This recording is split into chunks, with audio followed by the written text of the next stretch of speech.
అంటే ఎలా ఉంటుంది ఇక్కడ బిజినెస్ అనేది? అంటే రోడ్ సైడ్ పెట్టడం అనేది కామన్, చాలా మంది పెడుతూ ఉంటారు. ఒకప్పుడు డ్రై ఫ్రూట్ అనేది ఎవరికి తెలియదు, చాలా వరకు తెలియదు. హ్మ్.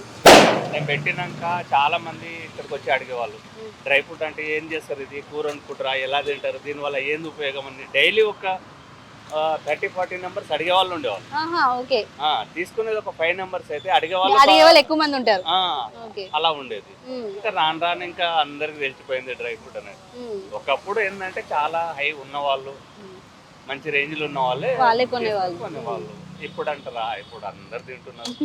ఆట వాళ్ళు తింటున్నారు, హ్మ్. నడుచుకుంటూ వెళ్ళే వాళ్ళు, కూలీ వాళ్ళు కూడా తింటున్నారు, కూలీ చేసుకునే ఓకే. వాళ్ళు. అంటే ఇప్పుడు మనకి డ్రై ఫ్రూట్ షాప్ అనగానే చాలా మంది హై రేంజ్‌లో ఎక్స్‌పెక్టేషన్ చేస్తారు.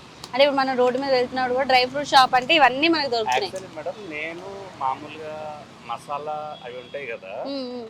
అవి అమ్మేవాడిని. ఓకే.